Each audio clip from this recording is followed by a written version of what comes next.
Have you ever asked yourself, there seems to be lots of little girls with scythes running around. And not just that, but lots of grown men with scythes too. What's going on here? Well, fret not, because you're right. There is definitely lots of scythes running around rampant in BB Tag. And that is not some little girl with a scythe. And that's not some dude with a scythe either. That is Team Gorby. As you all may know, Team Gorby has been dominating the BB Tag scene with their outstanding synergy, incredible mix-ups, and their record time for getting the Twitch viewers to type in Resident Sleeper. But why?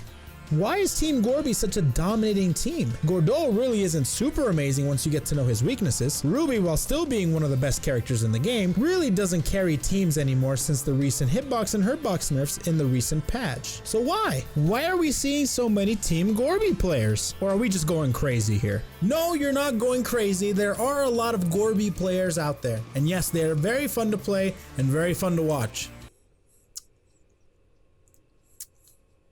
Now, there is an explanation to why you see these two spinning around constantly in the air and on the ground like a couple of Beyblades and winning tournaments left and right. Now, there's many reasons as to why Team Gorby does so well in today's meta, but today we're going to be uncovering the secrets to Team Gorby's success. It's because of Maximilian. He plays that team.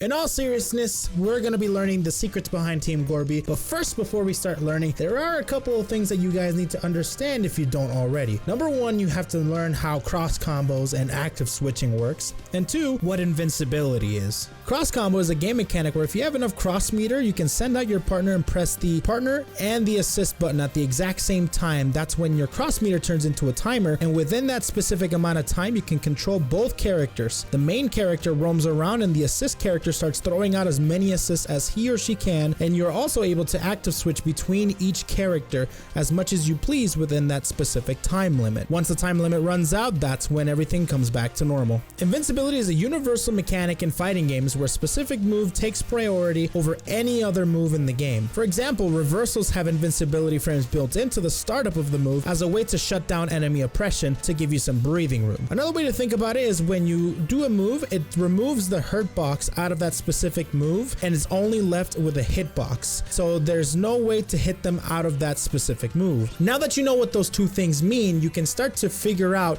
why these two synergize so well together. They take those two game mechanics and they mish and they mash them and they create one of the most dominating strategies in this entire game. To put it more into perspective, the big thing that these two do well is active switching and doing lots of cross combos. That's their biggest forte.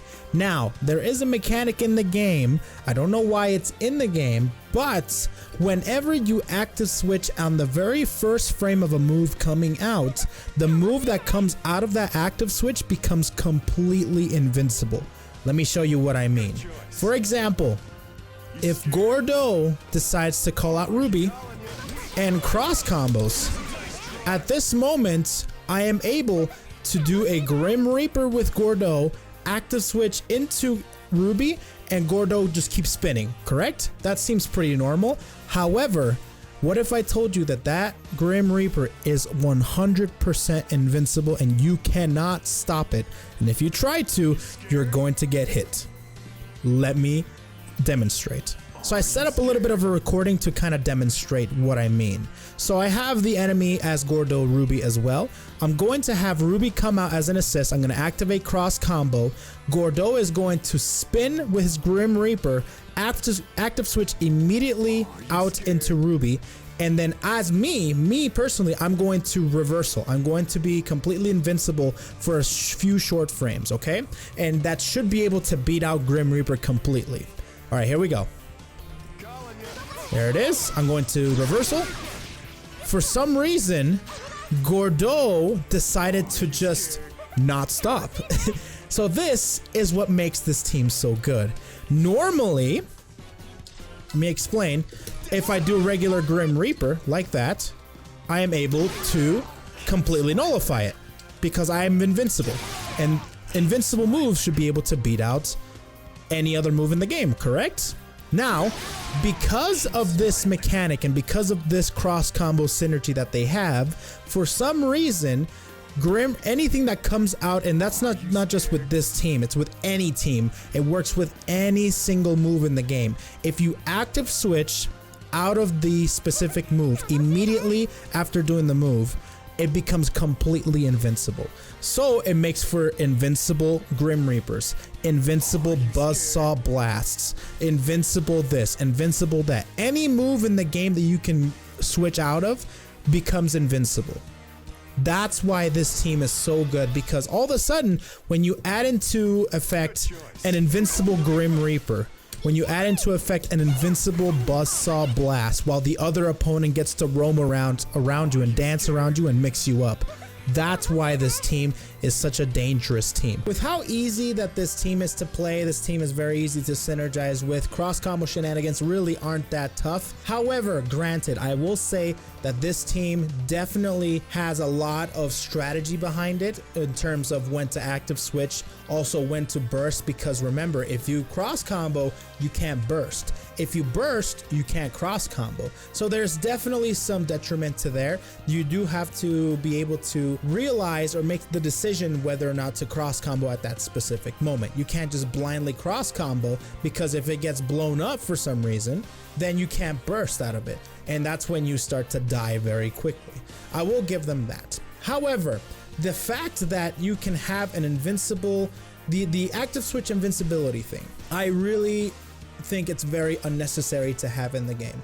I just don't think it's a very, I don't know. At first I thought it was a glitch of some kind, but then they didn't take it out. I don't know if it's because we didn't raise too much awareness, but I don't know how, because this team has been winning things like Evo, CL Otaku, Southern California Regional, so many other different tournaments. So I don't think it's a glitch. First of all, I don't think it was meant to be there. I just don't think they consider it a glitch. I think they just consider it part of the game. And I really do think that it should be removed. That's just my thing. Now, I am all for having some really crazy things in the game. I will condone a whole ton of stuff in the game, like Toga. I will condone Toga at this moment, but there is a couple of things I can't condone, and that's definitely invincibility, active switch shenanigans that you can do in this game. I don't like the fact that I have to take a fully invincible Grim Reaper to the face while the other character gets to roam and dance around me. Now, of course, there's probably different solutions to it. For example, like push block at a perfect specific time to do it. But then again, when there's a solution to the solution. You know what I'm saying? So if they try to do something like that, you try to push block, and then they have a solution for your push block, it starts to become a huge mind game.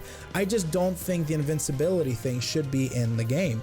I love the active switch shenanigans. I love that. I just don't like the invincibility part of it. Anyways, ladies and gentlemen, I appreciate you all watching the video. I wanted to shed some light on this team because it's so dominating and it's so good that I had to share how or why they are so good. And if you guys didn't know, I'm pretty sure most of you know already, but for those of you who don't know, this is for you. And of course, I wanted to shed some light on this to show Arc System Works that me personally, I would not like this. And speaking of that, what do you guys think? Do you guys want the invincibility stuff in the game? Should we deal with it? Should they remove it? Let me know in the comment section down below, guys. Anyways, subscribe to the channel for more videos like this. Like the video if you guys like this type of video. I'll be doing more of these, of course. And of course, if you guys want to ask me any questions about the channel or myself, follow me on Twitter. I'm always there. Anyways, I appreciate you guys clicking on the video once more. Peace out, everybody. I'll see you guys in the next one. Peace out.